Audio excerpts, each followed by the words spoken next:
7 days. What's going on, guys? Today we're going to be checking out the dance floor and the different iterations that we've gone through throughout the time playing 7 Days to Die. So, concept, right? Why make the dance floor in the first place? So, when I first started playing 7 Days to Die back in the day, a couple of my friends had never played it before, so they were having trouble like figuring out how far away from zombies do you need to be to hit them, or like how does the recoil work, or what are the different zombies. Sometimes it was hard to track them, whatever. So I was thinking, well, maybe I'll just make a big flat area for everyone to just jump on top of and fight. Nice and easy, right? You don't have to like track someone up and down. They're basically just running right at you, nice and straight, really easy, predictable, all that stuff. So this really isn't version 1.0. This really is 1.1. 1.0 really was like just a regular block, not upgraded at all, in a field much smaller than this. But it was just a big flat area. So we started using that for a little bit, and that was fun. But then we started getting like wolves coming to attack us, or like faster zombies, and we just naturally wanted to kite away or something. So we decided to add a little bit of like cover, or like an obstacle you could jump up on, whatever, something to get something in between you and whatever's attacking you. So we came up with that, kind of fun. But then we also ran into another problem of, well, we're all still kind of finding ourselves kiting away up a mountain or like into a field, and like having all of them like follow you. It's kind of like, it was the basic motions that we were going through. So we figured there's got to be some way that we could maybe make it a little bit more predictable. I guess we just suck that bad. We need to make it more predictable.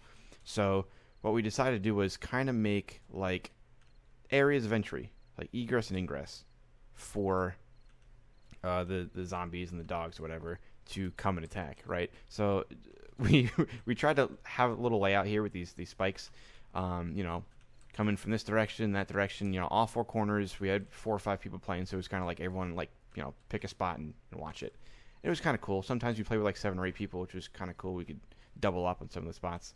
And then we added this little spot here because there was like one or 2 people that wanted to use a bow and didn't really want to kite so much. So we built this spot in the middle so they could kind of plant it and just kind of track and shoot, whatever. But we found out really, really quickly that these spike traps, they didn't really deter them too much. Like these dogs would like run through, or like they would kind of take out like one of these corners and then just like bust through. And then we'd kind of run into the same situation that we had over there. So we figured, well, how do we solve that problem? We have more spike traps. And that's exactly what we did, right? So we built it up, kind of tried to really beef up some of these areas, a lot more spike traps, just a lot more. And then the ones that did get through were still kind of beefy, so we decided to try out some of these traps. And with the traps came like, electricity. But I will say, disclaimer, this isn't version, 3.0, if that was like 2.0, 1.0. Even though that's not 1.0 either. Let's say, in quotes, 3.0 had the electricity run just like, randomly, like here and here, and then we would connect it to it. But the stuff kept blowing up or getting destroyed really, really easily, which we're going to find out soon happens with these fences too. So we decided to just kind of try out a few different things, one of which that was pretty popular was we made a track here and just put everything underneath. It cleaned it up really nice, so the wires were hidden for the most part. Sorry. And we had like a hatch here and here that we could just open up real quick and like repair it, or like place a new one down and connect it again. It's kind of a pain in the ass though. So this was fun for a little bit, but again, like we found out that the block directly underneath the trap here, the blade trap, if that got damaged at all, so if like one of those big police officers came over and like blew up on it, there was a really good chance that he would just take out the entire trap to begin with. So we found out that like the dirt really wasn't that strong, and like the wood was getting messed up, and these kept exploding really, really, really easily. But what we did learn was that the spikes, pretty good. Also, we learned that when we had our archers in the middle, or like maybe someone had like a hunting rifle at the beginning, the ones that they were hitting that they didn't kill would just beeline it, or I guess as the crow flies, straight through. They'd come through and they would just take out these legs so fast, and they would just topple down, and it was hilarious because they would panic really hard and they'd have to run away and jump and kite, and they didn't really know what to do. So another big problem that we tried to fix was that. So we reinforced the columns, we added a lot more spike traps everywhere, and we tried to really protect the guys up here. The other thing that we found out was there was no cover. So depending on the difficulty that you guys play on, you're going to see that there's like these bugs that fly around and like spit these like acid balls at you. That wasn't really fun for those guys either because they were just kind of sitting targets. So like you could still get up here and like jump around and move around and stuff and shoot.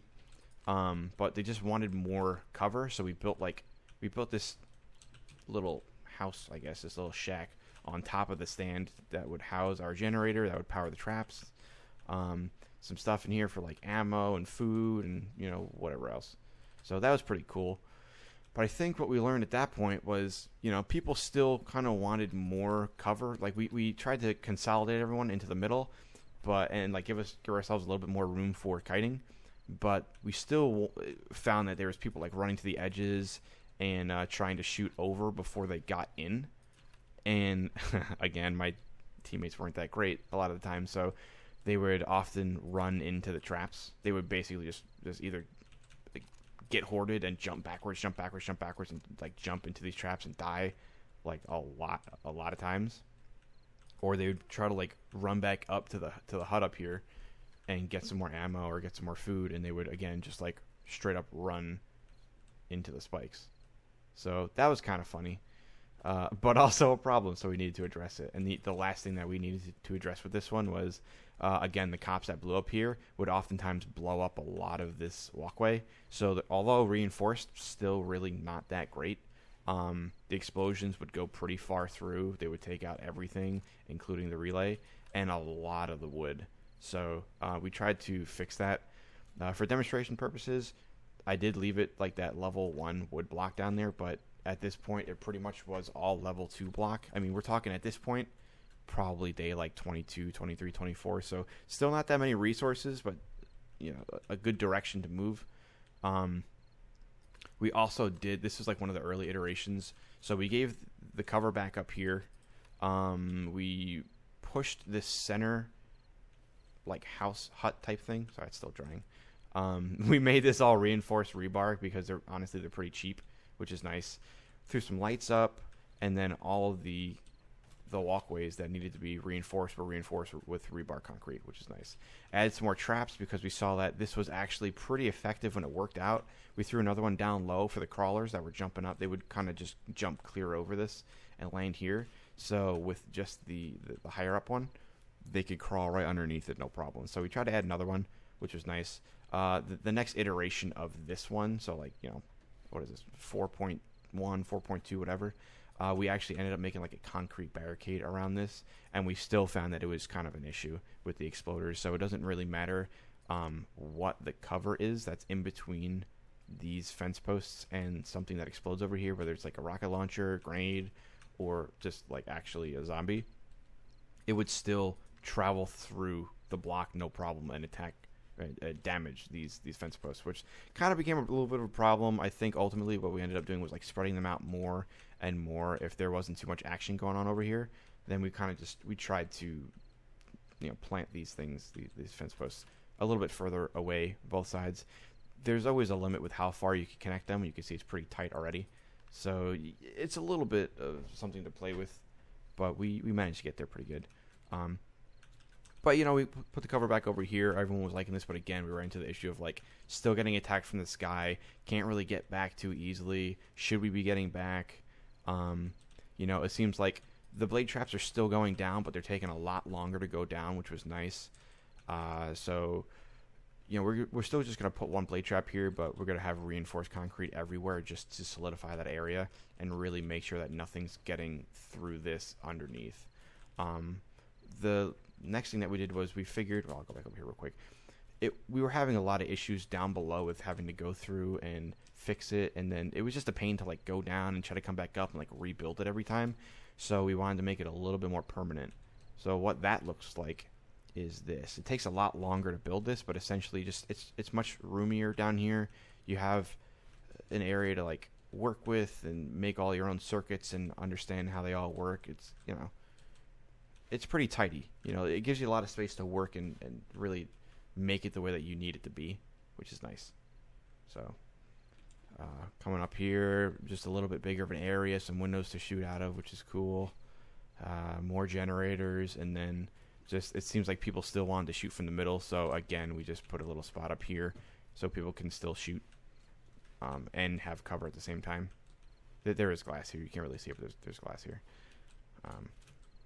So that was that one. But then again, we were saying like, well, we need to probably reinforce these a little bit. Maybe there's more that we could do outside. We added a berm that went around, which is really cool. But I think we just wanted to take that a little bit further with time. You just kind of keep on progressing just for progression's sake. And we ended up with something like this. And this is completely over the top, but it's a lot of fun to make. But this is essentially what we came up with. So there's this big tower. I'll start with the big thing, the elephant in the room. This is a massive tower, completely unrealistic. Don't need to do this at all. But we have solar panels at the top, which we can turn on. That will feed energy directly down into all the traps. But it will completely charge all of our banks, all of our generators, or I guess really the batteries in these generators. But everything's powered, pretty cool. We have some camouflaged huts here for like straight up military style battling. We have this massive trench that goes all the way around. I was kind of experimenting with different things on different sides, but I was thinking about something like this, which would be cool. Have the drawbridge, because of course it's going to go through the wires, but it lays flat. They come on through. There's a lot of different wires here. There's 3 low and 1 high, so a lot of different replication there. Just in case one gets taken out, there's a lot more left over. Because these are powered bridges, as soon as the banks run out of power and the traps shut off, this is going to pull back up, and it's going to give us an opportunity to just kind of, either bring them down here and let I guess these spikes take care of them, or we could kind of jump ship and start shooting them down here as well. We have a lot more lights over here. We have the same setup with like dart traps that, this pressure plate will stop them and activate the dart traps, which is kind of cool. We have the same thing over there. I think I just kind of forgot to put the pressure plate over there.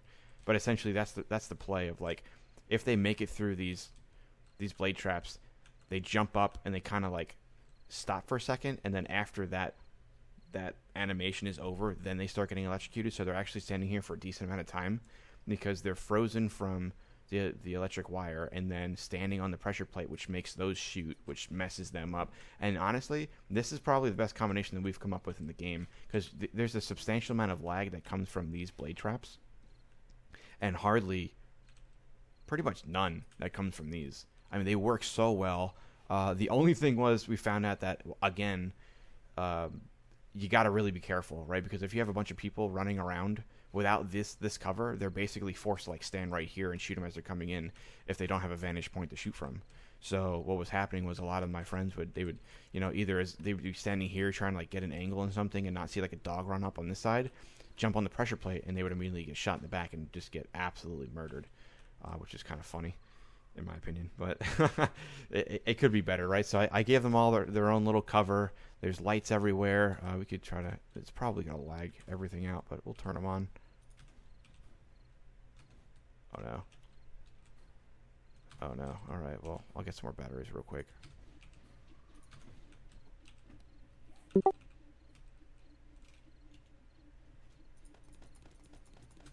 Get these real quick.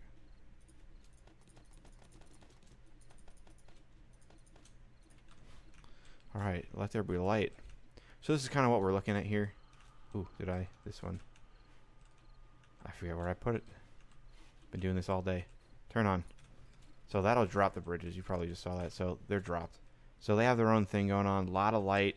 Really easy to see what's going on, but at the same time still camouflage. So just in case we have actual people coming in here and playing with us. I think it looks really, really cool. So a lot of traps here. There's lights everywhere just in case there's zombies coming around down here. They can't really move from one place to another too much. They're kind of sectioned off because of these blade traps down here. Reinforced little spot for the bridge, which is nice. A lot of traps, a lot of lights, a lot of traps, a lot of lights. But this is kind of like the final version so far. I mean, I think it's always going to keep changing. But I've had a lot of fun making this. It can be really, really difficult to try to figure out like the physics behind all of it because it really does constantly change. Like this fell down at one point. I had to remake it, and like I just could not get that to work until I really brought the whole thing down and like started it again, and then it finally worked. So sometimes it can be a little bit weird and misleading, but we just keep going. There's always better ideas. Like there's auto turrets. Like back in the day, in between this version and that version 4, 4.1, 4.2, we actually had a way out, which was really cool, but kind of unnecessary as you like progress. But essentially, there was one where like, we had a way out down here where you could go down here, and this was the column that we used. We just went down. We went down and then out and around, and we actually had different traps set up, which were really really cool. For in the trenches, we had like stuff over here that would shoot this way, like more traps, more dart traps that would like shoot this way, and more traps over here that would shoot that way, and then same thing on every corner. So then because of that, I made like a service tunnel around everything, and then there was one point where like it jutted off and went all the way back to the farm, and then there was like more stuff at the farm. It's kind of like a bug out spot. So pretty cool. There's always more possibilities, but for the most part, this is essentially it. All camouflaged out, looks really cool. I like all the angles and stuff. I like the fact that we have a drawbridge, or multiple drawbridges over remote on every side. A lot of lights, a lot of traps, a lot of fun. So I don't think we've had the luxury of fighting in this one in particular, but I think we had like 4.1, 4.2, 4.3. That was pretty much what we used for the majority of it. So I would love to get back in the game, have it be like day 150, day 200 on like normal or hard or like super hard difficulty, and just kind of see how far we can take this. I'm sure there's probably better placements for a lot of this stuff, like the supplies and like the explosives and the ammo and the food or whatever. Maybe up here for quick access, or even like up here, snipe, or massive machine guns, whatever. But there's probably a better way to do it. But this is kind of like my take on just random, cool, awesome. Not really the most efficient, but there's a lot of different circuits going on. We like everything's on their own circuits. All these lights are on their own circuits. These bridges are on their own circuits. These blade traps are on their own circuits, and then the pressure plates and the dart traps are on their own circuits. So a lot of different wires, a lot of different maintenance. I like it when everyone has their own job, and you have like one or two engineers that really understand what's going on. And it, like in the middle of battle, they don't have a gun. They have the wire tool up, and they're going around, they're fixing stuff, and they're trying to like reconfigure, or like oh my god, this blade trap goes down, so we have to go down underneath and like configure it back up, hook it up, and have it going. A lot of good communication amongst your team. That's a lot of fun to me, right? You have your sniper, or like the guys that use like their blunt force weapons. They're smacking people. I like to be the engineer to run around and do stuff. Also, I forgot about this. I guess while we were playing, we figured out that there's a lot of different ways that you could fight from the middle here, and a lot of people didn't really love the shoot from up here because these columns or anything that was built up here would start to take damage too, and depending on how it's built down below, it could be pretty fragile. So what we ended up doing was kind of putting in this bulletproof glass, which takes a lot. It takes a lot of resources, by the way, a lot of resources to make this bulletproof glass. I know this is creative mode, but I actually have implemented this before in game, and it just takes a lot. But if you leave out this bottom column here, or a row, you could just really easily just crouch and shoot really, really, really well with like a sniper as they're coming over, throw grenades or like explosive arrows or whatever. A lot of fun. It's actually really cool to do this. I know there's a fourth way. You can't really see that way, but what you can see is actually pretty neat. So hopefully you guys like it. Hopefully it makes you want to play 7 Days again. This is kind of like my little take on little take. It actually took a long time to build this and finish it. But this is my take on kind of like version 5, version 6 Dancefloor / Stronghold for 7 Days to Die. Hopefully you guys have the opportunity to play with a group of 6 or 8 or 10 or 12 people in a situation like this. It's a lot of fun. Get out there, have some fun, and let me know how it goes. Thanks, guys.